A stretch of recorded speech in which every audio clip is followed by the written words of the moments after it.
Today, we're taking a tour of a structure built not with stone, but with words, a magnificent cathedral of stories and ideas. And we're going to meet its designers, the architects of English literature. And let's get one thing straight right from the start. This is not some dusty museum tour. Oh no, this structure, it's alive.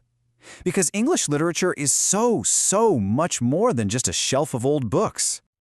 You could say it's a map of our emotions, our societies, our biggest fears, and our deepest dreams. So, you gotta ask, right? Who drew this map? Who were its architects? Who laid the foundations and drafted the blueprints for how we see the world and even how we see ourselves? So our tour starts at the very beginning, with the foundational masters.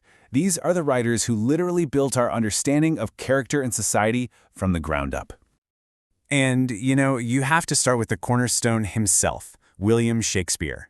If English literature is a house, he built the very heart of it. I mean, listen to that phrase, terrifying accuracy. That's it right there. Shakespeare didn't just, write about ambition. He gave us Macbeth, a man so eaten up by it he'd murder his king. He didn't just describe jealousy, he showed us Othello, literally poisoned by suspicion. His characters feel so real because he just got the deepest, darkest corners of the human mind. He wasn't just writing stories, he was basically building souls right there on the page. Okay, so from these grand tragedies, we move to an architect who proved you don't need epic battlefields to build something truly profound. Jane Austen, well, she found genius in the everyday. See, for Austen, the battlefields weren't muddy fields. They were the fancy drawing rooms of Regency England. Her weapons weren't swords, but a witty comment, a cold shoulder, a single glance across a ballroom. What she proved is that the quiet, internal struggles of ordinary people, their pride, their anxieties, their search for love, all of that contains just as much drama as any epic war. All right, from that quiet drawing room, we're hitting the bustling and, let's be honest, often brutal streets of Victorian London with Charles Dickens. He was an architect who built a voice for the voiceless. And the incredible thing is, his stories had real-world consequences. When Dickens wrote Oliver Twist, he dragged the horrors of child labor out of the shadows and right into the living rooms of the powerful. His novels weren't just entertainment, they were instruments for social change. He didn't just write about a better world, he used his words like bricks and mortar to actually help build one. Now, any great structure needs innovators, right? People who come along and draft totally new blueprints. This next group of architects, they expanded the house of literature in some really radical new directions. So think of it this way. While Dickens was mapping the giant, sprawling city of society, showing how everything was connected on the outside, Virginia Woolf turned inward. She decided to map the even more complex, even more chaotic city of the human mind. Woolf's huge innovation was what we call the stream of consciousness. She wasn't happy just telling you what a character did. She wanted to show you what it felt like to be that character. She took us right inside their minds, capturing that chaotic, beautiful, messy flow of thoughts and memories that makes up a real human experience. Next up, we have an architect who didn't just add a new room, she built an entire new wing onto the House of Literature. At just 18 years old, Mary Shelley gave birth to science fiction. And what's absolutely wild is that the core questions she built into Frankenstein more than 200 years ago are the exact same ones we're asking today about AI and genetic engineering. What responsibility do we have for the things we create? When does innovation go too far? That's Shelley's timeless blueprint, and we're all still trying to figure out the answers.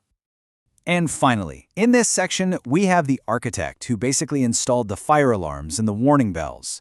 George Orwell didn't really write to entertain you. He wrote to wake you up. His work, everything from 1984 to Animal Farm, was a blueprint of what could go wrong. A crystal clear warning about power and control that honestly just feels more relevant every single year. But, a structure is just an empty shell without people inside. A house isn't a home until you can hear human voices. So our next architects were masters of capturing the authentic sounds of life. Mark Twain, he gave literature the gift of real speech. Before him, a lot of characters in books spoke in this really formal kind of stuffy way. But with Huckleberry Finn, he put the actual voice of America, its humor, its dialect, its conscience, right there on the page for the very first time. Now, in complete contrast to Twain's big, sprawling river, you have Emily Dickinson. She was an architect of immense power in tiny spaces. She lived a very quiet life, but her poems are like little explosions of thought about death, love, and eternity. Her short, sharp lines can cut deeper and show you more than entire novels.